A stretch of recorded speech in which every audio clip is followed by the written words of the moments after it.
అనారోగ్యం, ఉద్యోగం, వ్యాపారం అప్పులతో బాధపడుతున్నారా? వెంటనే జేకేఆర్ గురువు గారికి కాల్ చేసి అపాయింట్మెంట్ తీసుకోండి. నమస్తే రమ్మగారు. నమస్తే జయ. రమ్మగారు, ఏదైనా మంచి కథ చెప్పండి. మాలతీ చంద్రు గారి సద్యోగం చెప్దాం జయ. ఓ, ఉద్యోగం సద్యోగమా? సరైన యోగం. సద్యోగం అంటే ఏమిటి? ఉద్యోగం లేదు సద్యోగం లేదు అంటాము మనం.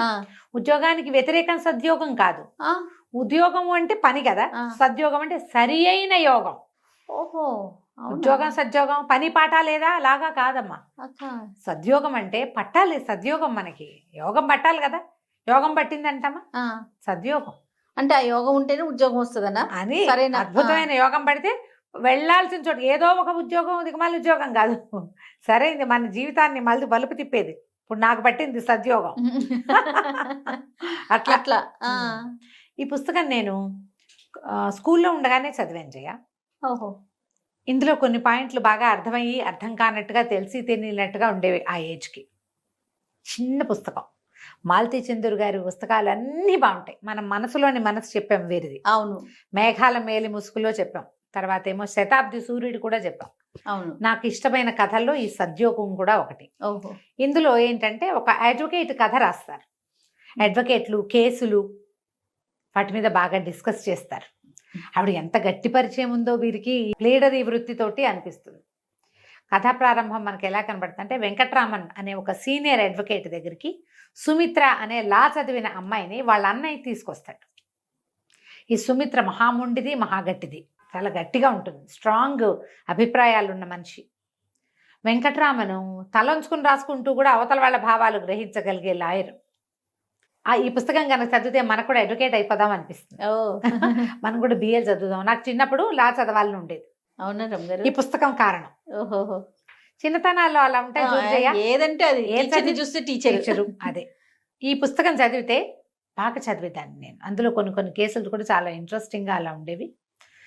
తిమ్మిని బమ్మిని చేయగలరు లాయర్లు, అలా చెప్పుకుంటాం కదా మనం. అడ్వకేట్ సరైన వాడు కనుక దొరికితే తిమ్మిని బమ్మిని చేస్తాడు.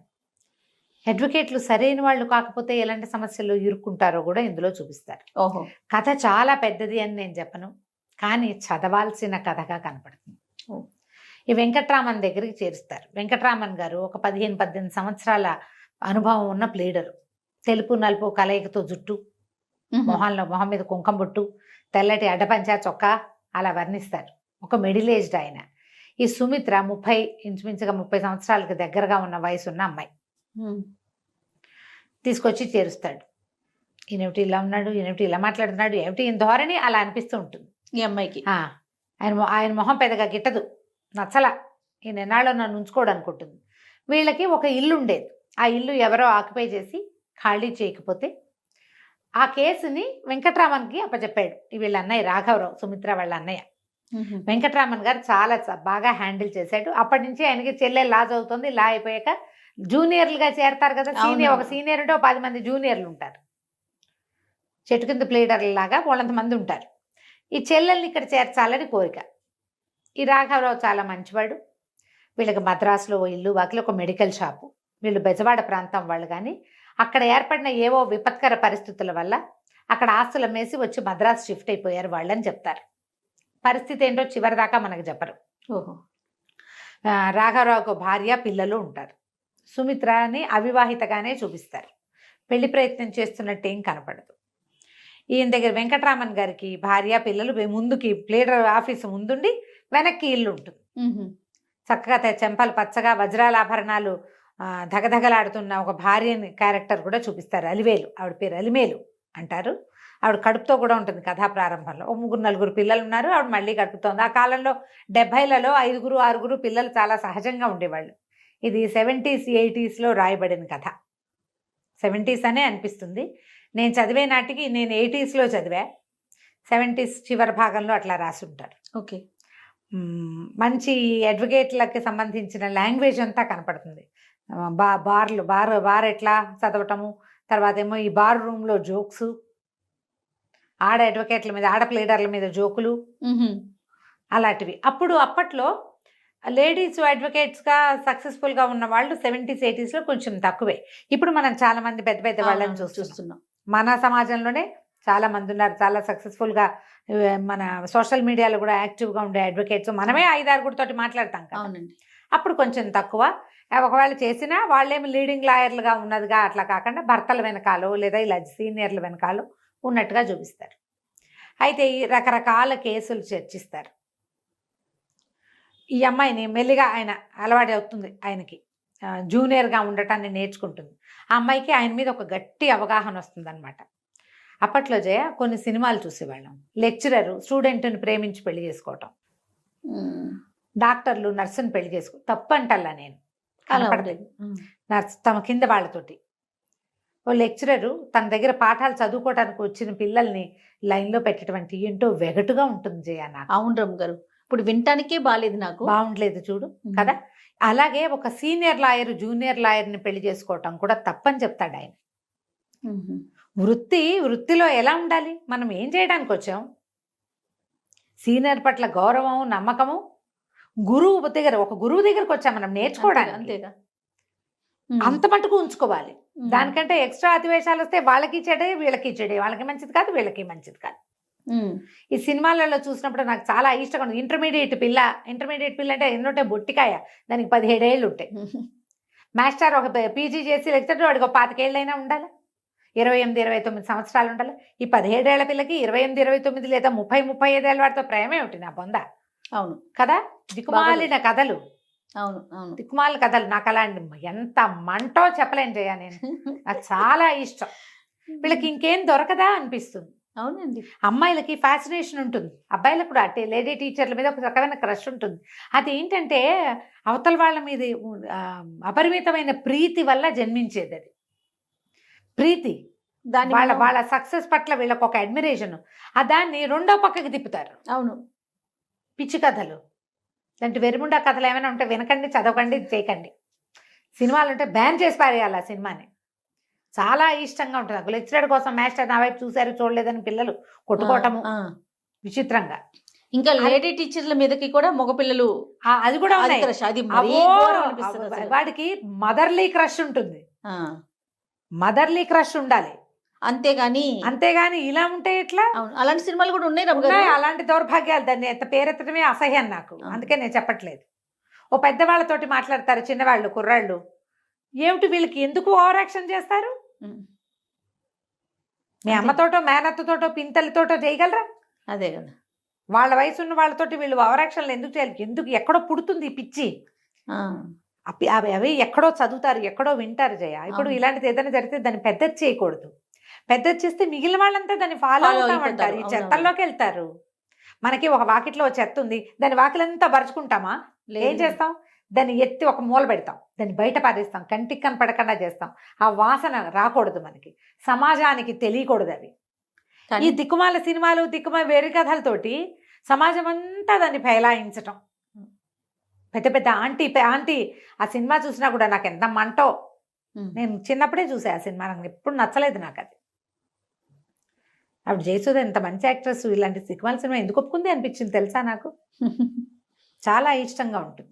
అది ఎంత క్లియర్గా చెప్తారంటే మాలతీ చందూర్ ఇందులో సీనియర్ పట్ల గౌరవము భక్తి ఉండాలి.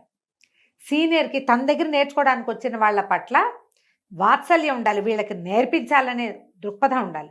అంతేగాని వేరే భావాలకి తావివ్వకూడదు. ఈ అమ్మాయి ఈయనతో పాటు వెళ్తూ ఉంటుంది, కొంచెం ఫ్యామిలీలో ఏవో చిన్న చిన్న ప్రాబ్లమ్స్ ఉంటాయి కానీ అదంతా పెద్దగా చూపించరు. కొన్ని కేసులకి ఈ అమ్మాయిని పక్కన పెట్టుకుని చేయించడం మొదలు పెడతారు. లేడీస్ పక్కన ఉంటే కొన్ని సమాధానాలు బాగా వస్తాయి. ఒక్కొక్క కేసు అప్పచెప్పడం మొదలు పెడతారు. ఈ అమ్మాయి ఎలా పెరిగి సక్సెస్ఫుల్ అడ్వకేట్ అయిందో చూపిస్తారు మనకి.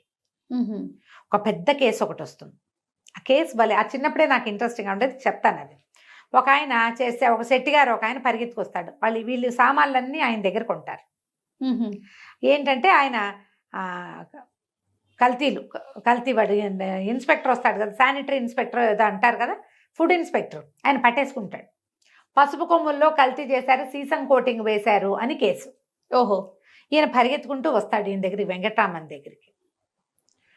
మామూలుగా మీరు కల్తీ చేయకండి. చేస్తాం బాబు, వెన్న నూనె వాటిలలో కొంత కల్తీ జరుగుతుంది. పసుపులో ఏం చేస్తాం? పసుపు అక్కడెక్కడి నుంచో వస్తుంది, మేము అమ్ముతాం, ఇంతే. నేను అది చేస్తా, ఇది నేను చేయను చెప్పాడు క్లియర్గా. మరి ఆ రోజు అవి ఎందుకు పట్టుపడలేదంటే ఆయన 10ంటికి వచ్చాడు, నూనె వెన్న అవి రావడానికి 11 గంటలకి. ఆయన 11 తర్వాత వస్తే అందులో చేసేవాళ్ళం గ్యారంటీగా. ఆయన ఇన్స్పెక్టర్కి ముందంతా చేతులు తడిపేవాళ్ళు. ఆయన కుమార్తె పెళ్ళినప్పుడు ఆయన ఏదో పెద్ద ఎత్తున కోరుకున్నాడు, వీళ్ళు అది ఇవ్వపోయేసరికల్లా ఆయన రాసేసాడు పసుపు కొమ్మల మీద సీసం కోటింగ్ ఉందని. ఇప్పుడు పసుపు కొమ్మలు ఎక్కడ పుడతాయి అని దుగ్గిరాల ప్రాంతం నుంచి వస్తాయి వీళ్ళకి. అమ్మాయికి ఆంధ్ర వెళ్ళాలంటే భయంగా ఉంటుంది, ఒక చేదు అనుభవం ఉంది ఆంధ్రలో. బెజవాడ ప్రాంతం వాళ్ళని చెప్పాం కదా ముందే. అయితే ఇంకా వాళ్ళ అన్నయ్య ఎంకరేజ్ చేస్తాడు, ఏం కాదు వెళ్ళు వెళ్ళు పర్వాలేదంటే ఆయనతో పాటు వెళ్తాం. ఒంటరిగా ఆయన హుందాగా ఉంటాడు. ఈ అమ్మాయి ఎవరెవరి మాటలో విని కొంచెం వేరే ఆలోచనలు వస్తాయన్నమాట. మా కారులో సీనియర్ పక్కనే కూర్చుంటుంది, వెనకాల సీట్లో కూర్చోబెట్టుకుంటాడు, ముందు డ్రైవరు గుమాస్తా ఉంటారు, ఇంకో ప్లేడర్ ఉంటాడు మనవాళ్ళని, అతని క్యారెక్టర్ కూడా చూపిస్తారు. తమిళ ప్రాంతం, ఇదంతా మద్రాసులో జరిగిన కథగా కనపడుతుంది. ఫ్రంట్ సీట్లో మీరు సీనియర్ పక్కన కూర్చుంటాం, అది మంచిది కాదన్నారు, అలాంటి మాటలు. ఈ అమ్మాయికి ఇంకొక మేరీ అని ఇంకొక కలీగ్, ఇట్లాగే అమ్మాయి లాగానే అడ్వకేట్, ఒక కాంతామణి అని, ఆవిడ ఎంతసేపు భర్తను ఎవరైనా ఎగరేసిపోతారని వస్తుంది, ఆవిడ ఎప్పుడు పడుకుని నిద్రపోతుంటుంది, కానీ అక్కర్లేని మాటలు మాట్లాడుతుంది. ఆ వాక్యాలన్నీ ఈ అమ్మాయి గుర్తొస్తాయి. ఆయనతో కూర్చుని కూపేలో ప్రయాణం చేయడానికి భయపడుతుంది. ఆయన మామూలుగా ఉంటాడు, ఆయన తన జూనియర్ని తీసుకెళ్తాను అనుకుంటాడు, అది అమ్మాయి అన్న భావం ఆయనకు ఉండదు. కానీ ఈ పిల్లకి భయం. ఒక్క క్షణం కాంతామణి మాటలు గుర్తొస్తాయి.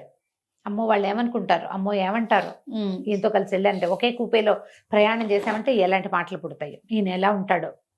నీకు చెడు మాటలు చెడ్డ మాటలు ఎవరైనా మాట్లాడిన, ఇప్పుడు నేను చెప్పే కదా, బయట నుంచి వచ్చేది ఎక్కువ ఉంటుంది జయ. అవునండి. ఇప్పుడు ఒక పెద్ద ఆవిడ, ఒక పెద్దది 30 ఏళ్ళ ఆవిడ 15 ఏళ్ళ కుర్రాడితో సరదాగా మాట్లాడింది అనుకో, పిల్లాడు ఆవిడ మామూలుగా మాట్లాడుకుంటారు, ఏముండదు. వాడు ఎవడ ఏంట్రా ఆంటీ నీకు లైన్ ఇస్తుందని ఎవడైనా చెప్తే నిజమేననుకుంటాడు వీడు.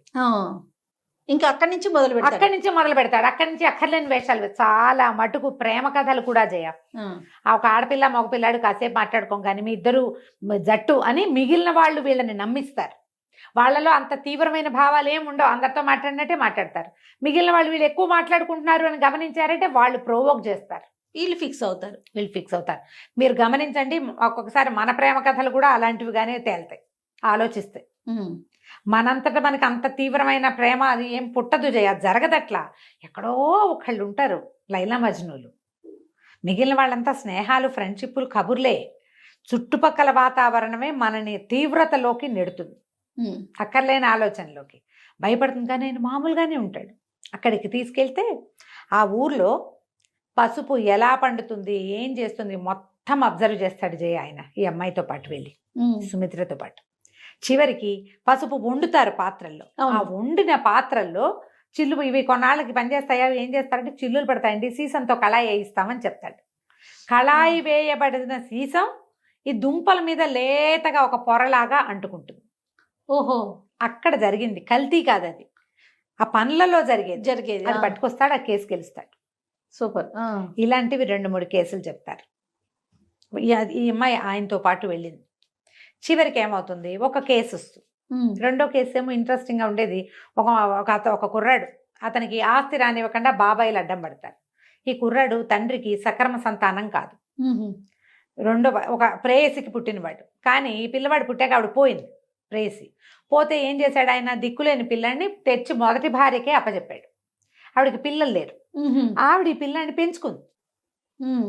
ఆస్తి లెక్క ప్రకారం దీనికి రావాలి. అయితే ఆయన చనిపోయాక ఆయన తమ్ముళ్ళు కోర్టు కేసేస్తారు, వీడు అక్రమ సంతానం, వీడికి రాదు, మా వదిన గారికి మతిస్థిమితం లేదు, వీడు ఆవిడని పట్టేసుకున్నాడు, ఆస్తి మా అన్నయ్య ఆస్తి మాది అని వేస్తారు. దీనికి మాట్లాడడానికి మళ్ళీ వెంకటరామన్ గారు సుమిత్ర ఇద్దరు వెళ్తారు. వెళ్తే ఆ ముసలావిడితో మాట్లాడమంటారు. అమ్మ ఆవిడ చెప్తుంది, మా సీనియర్ చాలా మంచివారు, న్యాయం ఎక్కడుంటే ఆయన అక్కడ ఉంటారు, ఖచ్చితంగా గెలిపిస్తారు మీ కేసు అంటే. అప్పుడు ఆవిడ చాలా ఓపిక లేని ముసలావిడ, నా దగ్గరికి ఒక్క డాక్టర్ రాలా, నాకు మతిస్థిమితం లేకపోవటం లేదు, తల్లి చచ్చిపోయిన పిల్లవాడిని నేనే ఎత్తుకు పెంచుకున్నాను, వీడే నన్ను గట్టెక్కించాలి, నా నోట్లో తులసి తీర్థం వాడే పోయాలి, నా తలకొరి వాడే పెట్టాలి, నా ఆస్తి మొత్తం నా పిల్లాడికే దక్కాలి, నేను పెంచుకున్నాను వీడిని అని చెప్తుంది తల్లి. ఇంకా ముసలావిడ అక్కడి నుంచి ఇతను ఏం చేస్తాడు, చుట్టుపక్కల ఊళ్ళో ఉన్న 3-4 పెద్దవాళ్ళని పిలుచుకొచ్చిన వాళ్ళలో ఒక ఆయన ఈ సుమిత్ర వాళ్ళ నాన్నకి ఫ్రెండ్. ఓకే, నాన్న ఫ్రెండ్. దాంతో వీళ్ళు ఏం చెప్తారు, ఈ పిల్లవాడు ఇతనేమో తల్లిని ఇంత బాగా చూసుకుంటున్నాడు, తనకి అన్యాయం చేయబోతున్నారు బాబాయిలు, అని వాళ్ళందరినీ ఆకట్టుకుని ఆ కేసు గెలుస్తాడు. ఓ మీరు ఈ కేసు గెలిచారంటే ఆయన చెప్తాడు, నువ్వు చెప్పావు మా సీనియర్ చాలా అద్భుతమైన వ్యక్తి, న్యాయం పక్కన నిలబడతాడని. ఎట్లాగైనా ఈ కేసు గెలవాలనుకున్నాను నేను, నీ నమ్మకాన్ని పొందటం కోసం చేశాను ఇది. సీనియర్ అండ్ జూనియర్ మధ్య ఈ రకమైనది ఉండాలి. అయితే ఇందులో ఇంకొక కేసు, ఒక్కొక్క ఫ్యామిలీని చూపిస్తారు. రామస్వామి గోవిందస్వామిని తండ్రి కొడుకుల అడ్వకేట్లు. ఈ రామస్వామి గారికి 6 పిల్లలు. మంచి తాగుబోతువాడు. ఆయన మధురం అని ఒక 24-26 సంవత్సరాల అడ్వకేట్ని పెళ్లి చేసుకుంటాడు. జూనియర్ని ఆకట్టుకుని ఆ అమ్మాయి ఆయన వల్లబడి పెళ్లి చేసుకుంటుంది. ఏదో ఫరం పెట్టి డబ్బులన్నీ కొట్టేస్తారు. తండ్రి కొడుకు పారిపోతారు. ఈ మధురం దొరికేస్తుంది. అప్పటికే 3 నెలలో 4 నెలలో ప్రెగ్నెన్సీ. ఈయన అప్పుడు చెప్తాడనమాట, మధురం ఎందుకు పెళ్లి చేసుకోవాలి ఆయన్ని, ఏజ్ అంత డిఫరెన్స్ ఉంది, ఇంత డిఫరెన్స్ ఉంది, ఆయనకు 6 పిల్లలు ఉన్నారు, తాగుబోతువాడు, మనిషి కుదురులేని మనిషి, తనకంటే పెద్ద కొడుకుంటే ఏం ఫ్యాన్సీ. ఒక ఆడ మగ ఒక చోట పనిచేస్తున్నప్పుడు ఒక ఫ్యాన్సీ కలుగుతుంది. అది ప్రొఫెషనల్ ఫ్యాన్సీని ప్రొఫెషనల్గానే ఉంచుకోవాలి, దాన్ని నిజ జీవితంలోకి తేకూడదు. నాకు అంత చిన్నప్పుడు జయ హై స్కూల్లో ఉన్నప్పుడు ఈ వాక్యాలు నచ్చినాయి. ఎక్కడ ఫ్యాన్సీని అక్కడే పెట్టుకోవాలి. ఇప్పుడు మీరు ఉద్యోగస్తులు ఇప్పుడు కూడా మన జీవితాల్లో ఎన్ని చెత్తలో కొలీగ్స్ ఏమిటో ప్రేమల్లో పడతారు. వాడికి పెళ్ళ ఉంటుంది, దానికి మొగుడు ఉంటాడు. కరెక్ట్ రమ్మగారు. ప్రొఫెషన్ ఎంతో అద్భుతంగా చేస్తాడు, ఏమిటో చేస్తాడు. అద్భుతాలు అక్కడ ఏ విషయంలో అద్భుతమో అది అక్కడే ఉంచుకోవాలి, దాన్ని ఇంట్లోకి జీవితంలోకి తేవచ్చునా? అలా అయితే ప్రతివాడికి 3, 6, 7, 16 పెళ్ళాలో మొగుళ్ళో ఉండొద్దు. మనకి ఎన్ని ఫ్యాన్సీలు ఉంటాయి జీవితంలో కదా. ఈ పుస్తకం చదవాలి. ప్రొఫెషనల్ ఫ్యాన్సీని ప్రొఫెషన్లోనే ఉంచుకోవాలి అని క్లియర్గా తెలియజేస్తుంది ఇది పుస్తకం. చిన్న బుక్, తెలుగు చదవటం వచ్చిన వాళ్ళు హాయిగా చదువుకోగలుగుతారు, బ్రహ్మాండంగా ఉంటుంది. అయితే చివరికి ఒక కేసు వస్తుంది, ఇదే లాస్ట్ కేసు ఇందులో, ఈ సద్యోగంలో. ఒక గడియారాల దుకాణానికిలో 3-4 వ్యక్తులు వచ్చారు ఒకేసారి కొనుక్కోవడానికి. మాట్లాడారు, అదన్నారు ఇదన్నారు. 3 గడియారాలు ఉండాలి, ఒకటి మిస్ అయింది. ఈ వ్యక్తులు 3 దాటేసిన తర్వాత సేల్స్ మ్యాన్కి తెలిసింది ఒక వాచ్ పోయిందని. వీడు పరిగెత్తుకుంటూ వెళ్ళాడు వాళ్ళ వెనకాల. 2 ఎటో వెళ్ళిపోయారు. 3వ మనిషి బస్ ఎక్కి వెళ్ళిపోవటం చూశాడు. ఓనర్ వచ్చి సేల్స్ మ్యాన్ని పట్టుకున్నాడు. నువ్వే దొంగతనం చేసావు అంటే, కాదు ఈ వచ్చిన 3లో ఒకళ్ళు చేశారు గ్యారంటీగా అని చెప్పాడు. చెప్తే ఓనర్ ఏం చేశాడు, ఉద్యోగం పీకేశాడు. నీకు జీతం ఎవరు, ఉద్యోగం తీసేశానంటే సేల్స్ మ్యాన్ ఓనర్ మీద కేసు పెడతాడు. అన్యాయంగా నా ఉద్యోగం తీశారు, షాపులో జరిగిందేమో దొంగతనము, ఆ రోజు 3 మనుషులు వచ్చారు, అప్పటికి సీసీ కెమెరాలు వ్యవహారాలు లేవు కదా 70-80లో. అప్పుడు ఈ కేసు వచ్చింది. వచ్చేసరికి ఇంతలో ఏమైంది, ఈ సేల్స్ మ్యాన్గా ఉన్న కుర్రాడు ఉద్యోగం లేదు కాబట్టి వాళ్ళ నాన్నకి వాచీలు రిపేర్ చేసే షాప్ ఉంటే షాపులో పనిచేస్తున్నాడు. అక్కడికి ఒక అతను వచ్చాడు, భాష అని చెప్తారు. ఆ వచ్చిన వాడు ఒక వాచి పట్టుకొచ్చాడు. పట్టుకొస్తే వీడు గుర్తుపట్టేశాడు. ఆ వాచి కొత్త వాచి, ఏ వాచి అయితే తన షాప్ నుంచి రోజు చూస్తారు వాళ్ళకి తెలుసు కదా, గుర్తుపట్టేశాడు. పట్టేసి 1 నిమిషం ఉండి ఇక్కడే ఉండని వీడిని ఇక్కడే ఉంచి వాచితో సహా వాడిని పట్టి చేశాడు చుట్టుపక్కల వాళ్ళకి. పోలీసులు అరెస్ట్ చేశారు. అరెస్ట్ చేశాక ఈ భాషకి ఒక 3-4 ఫ్రెండ్స్ ఉన్నారు. వాళ్ళు వచ్చి వెంకటరామన్ని పట్టుకున్నారు. వాడు దొంగతనం చేయలేదండి, దొరికిన వాచి అది. వాడైతే షాపులోకి వెళ్ళాల, దొరికిన వాచి అది అమ్మడానికి వెళ్ళాడు, రిపేర్ చేసే షాప్లో చూపించడానికి వెళ్ళాడు, అంతే తప్ప దొరికిందా అని అమ్ముకోవడం తప్పే, అంతే తప్ప ఇంకేం లేదు అనేసరికల్లా సరే ఈ కేసు ఏదో ఇంట్లో ఆయన ఉండి ఇంపల్సివ్గా ఏవో కొన్ని కేసులు తీసుకుంటాడు. ఓడిపోయే కేసులు, చెత్త కేసులు ఎప్పుడు తీసుకోడు, అది చూపిస్తారు ప్రతి చోట. ఈ భాషని ప్రశ్నించి రమ్మని సుమిత్రని పంపిస్తాడు. ఆయన ఎక్కడికో వెళ్తాడు. వెళ్తే ఈ అమ్మాయి ఏం చేస్తుంది, ఆ సామాన్లు సర్దుకుని ఈ భాష దగ్గరికి వెళ్తుంది. ఆ పోలీస్ స్టేషన్లోకి వెళ్ళాలి, పోలీసు లాకప్ దగ్గరికి వెళ్ళాలి. లాయర్లు అంటే పాపం వాళ్ళు మన సినిమాల్లో చూసినట్టు కోర్టులలోనే కాదమ్మా, ఎన్ని చోట్లకి చెడదిరగాలో పాపం వాళ్ళు, ఎన్ని రకాల పనులు చేయాలో, చాలా చదవాలి, ప్రతి దాని మీద నోట్స్ రాయాలి, బోల్డ్ అంత పని ఉంటుంది. ఫ్యాన్సీ కాదు లాయర్ పని అంటే, ఎంత కష్టసాధ్యమైన పనో అది. అయితే ఈ పోలీస్ స్టేషన్కి వెళ్తుంది. వెళ్ళేసరికి ఆ పోలీస్ స్టేషన్లో ఒక మనిషి కూర్చుని ఉంటాడు, వీడే భాష అని చెప్తారు. చెప్పంగానే వాడిని చూస్తుంది, భయమేస్తుంది అమ్మాయికి. వాడు సడన్గా లేచినప్పుడు నువ్వా అంటాడు. అనగానే పరిగెత్తుకొచ్చేస్తుంది. ఇంత చదువుకుని వాడితోటి దౌర్భాగ్యుడు, వాడి వల్ల వాడు నన్ను నువ్వా అని కేవలంగా ఎప్పుడు అంటారు, మీరా అంటారు, అమ్మా తల్లి అంటారు. ఒక అడ్వకేట్తో మాట్లాడేది ఏంటి నువ్వు అన్నాడంటే నేను ఎంత కేవలం అయిపోయాను, వాడికి నా బతికిలాగా అయిపోయిందని పిచ్చగా ఏడుస్తుంది. నేను ఈ పని చేయలేనంటుంది. ఆయన చెడామడా తిడతాడు. నీకేం చెప్పాను, చెప్పిన పని చేయవా నువ్వు, నేను ఒప్పుకున్న కేసు నువ్వు ఈ రకంగా చేస్తావా అంటే సరే కాదు నువ్వా అన్నాడు. నువ్వా అని ఎందుకు అంటాడు, వాడెవడు నీకు తెలుసా అంటే నాకు తెలుసు అంటే సరే చెప్పమంటాడు. ఇక్కడ నేను చెప్పలేను, మీకు 1 గంట టైం ఉంటే చెప్తానంటే బీచ్కి తీసుకుపోతాడు. తీసుకెళ్తే ఈ అమ్మాయి చెప్తుంది, అక్కడికి వెళ్ళాక నా జీవితంలో ఒక చీకటి తెర ఇది, ఏనాడు ఎవరికీ చెప్పుకోలే. ఆ ఊరు దాటాక మళ్ళీ వెనక్కి తిరిగి చూడలే. మా నాన్న నా మీద దయతలిచి నాకు ఈ కొత్త జీవితాన్ని ప్రసాదించాడు. మీ దగ్గర చేరాక ఇంకా నేను అది మా పాత జీవితాన్ని మర్చిపోయాను. 8th క్లాస్ దాకానే చదివాను నేను. ఆంధ్రదేశంలో 8th 9th రాగానే స్కూల్ ఫైనల్ అవుతుండగానే స్కూల్ మార్పించేస్తారు. పిల్లలు రకరకాల పత్రికలు పుస్తకాలు చదివేవాళ్ళు, చదివేటానికి అవకాశం లభించేది. బోల్డ్ పుస్తకాలు చదివేదాన్ని ప్రతివాడు హీరోలా కనపడేవాడు నాకు. వీడు మా ఎదురింట్లో ఉండేవాడు. మా వాళ్ళు ఏవో ఈ భాష అన్నాడు. వాడు అసలు భాషయే కాదు, వాడు పక్కా హిందూ. భాష అని పేరు పెట్టుకున్నాడు వాడు. అయితే ఆయనేమో సరే చెప్తుందనమాట, నేను ఈ ఎదురింటి వాడితో ప్రేమలో పడి వాడితో కలిసి పారిపోయాను. ఇది ఎన్నేళ్లకి, ఈ అమ్మాయికి 16-17 సంవత్సరాలు. అప్పుడు టీనేజ్లో వెళ్ళిపోయాను.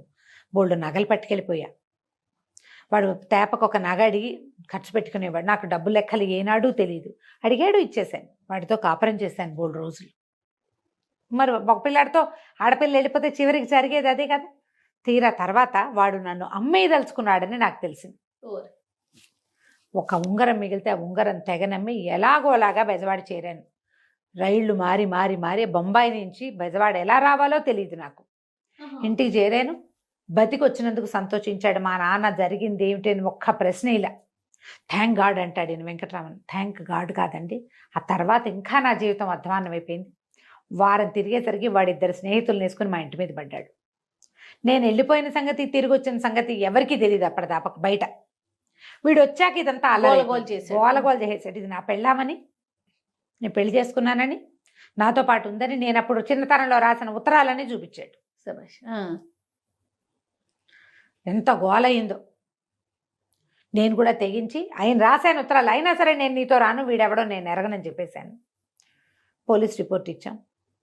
మా నాన్న ఇంకేం చేస్తాడు, ఇంతలరయ్యాక పిల్లని చంపేసుకోలేకపోయాడు. ఇక చివరికి ఆ ఊళ్ళో ఉండలేకపోయాం మేము. బయటకు వచ్చేసాం. మా నాన్న మద్రాసు తీసుకొచ్చేసాడు, తెగనమ్మేశాడు. కానీ ఏనాడు మన తండ్రి ఏం జరిగింది, ఎలా జరిగింది అని నన్ను నిలదీల. నాకు ఒక కొత్త జీవితాన్ని ప్రసాదించాడు. మళ్ళీ నన్ను PUCలో చేర్పించాడు. చదువుకున్నాను. జీవితం ఎంత పెద్ద పాఠం చెప్పింది. మరి తర్వాత కాలేజీలో చేరాను. ఆ తర్వాత లా చదివించాడు. మా అన్నయ్యతో పాటు సగం భాగం పెట్టాడు నాకు ఆస్తి. సగం ఆస్తి కూతురికి. ఎవ్వరూ చేయరమ్మా తండ్రులు. ఏ తండ్రి కూతుళ్ళకి సగభాగం పెట్టే వాళ్ళు అసలు లేరు. ఆనాడు అస్సలు లేరు. ఇప్పుడు వచ్చారేమో, ఇప్పుడు ఉండుంటారు. కానీ ఆ 70లలో ఆడపిల్లలకి ఆస్తి పెట్టడం అన్న మాటే లేదు జయ. అప్పట్లోనే ఆవిడ అంత ఫార్వర్డ్ గా ఆలోచించారు చూడండి కదా. ఇదంతా మామూలు అనుకోవద్దు. ఈ కథ రాసే నాటికి సమాజపు పరిస్థితులు ఏమిటో మీకు అర్థమవుతాయి, మీకు తెలిస్తే మనం ఎంత అత్యద్భుతమైన సమాజంలో ఉన్నాము ఈనాడు, మన పరిస్థితులు మనకు తెలుస్తాయి. మనం ఇప్పటికి కూడా ఏదో స్వాతంత్రం లభించలేదు, అదేదో కుదరలేదు, ఇదేదో చేయలేదు అలా అనుకుంటున్నాం. అవునండి.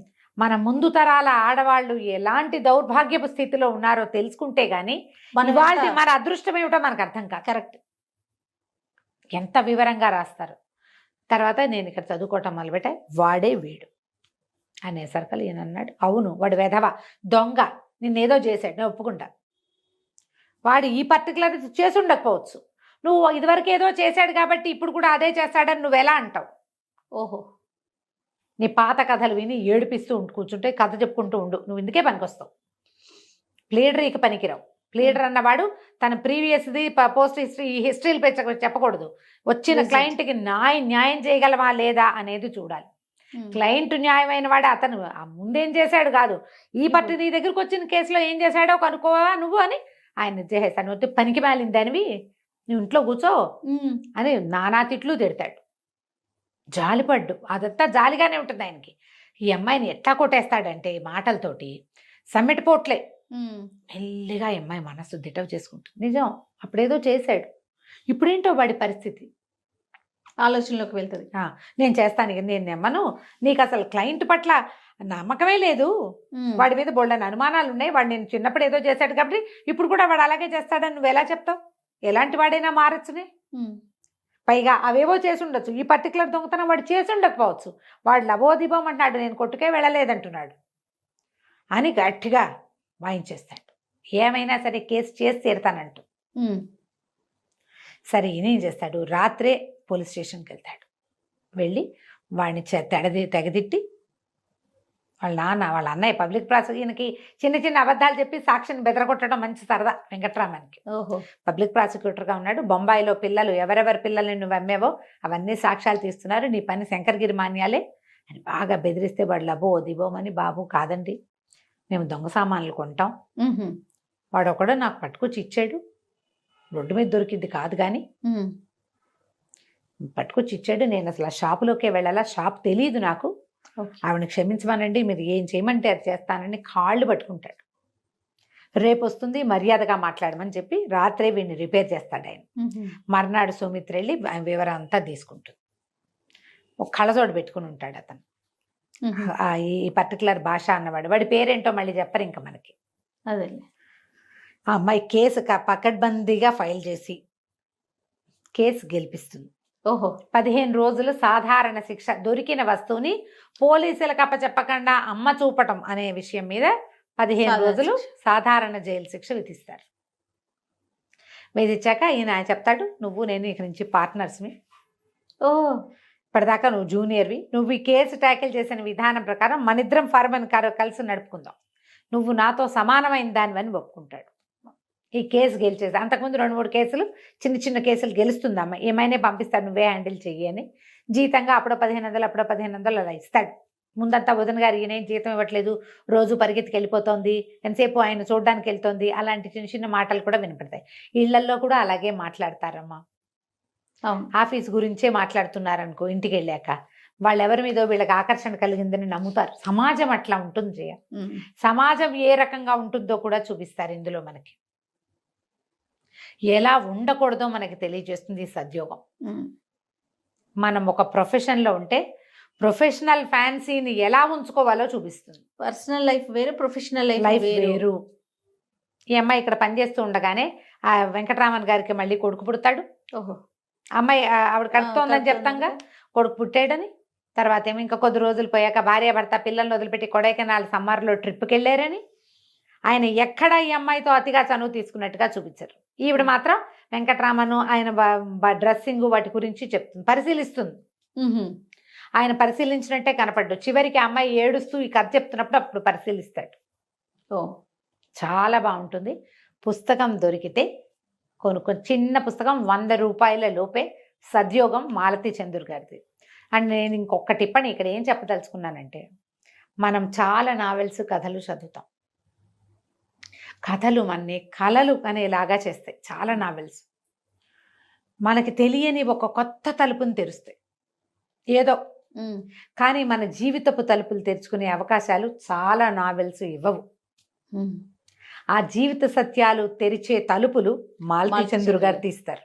అవునండి. మనుషుల్లో ఉండేటువంటి ఆ లోపల నిబిడీకృతంగా మన లోపల అణిచిపెట్టుకునే భావాలు, జనరల్గా పబ్లిక్ ఎవరూ చెప్పడానికి ఇష్టపడని భావాలని తట్టి లేపుతారు, వీరు చూపిస్తారు.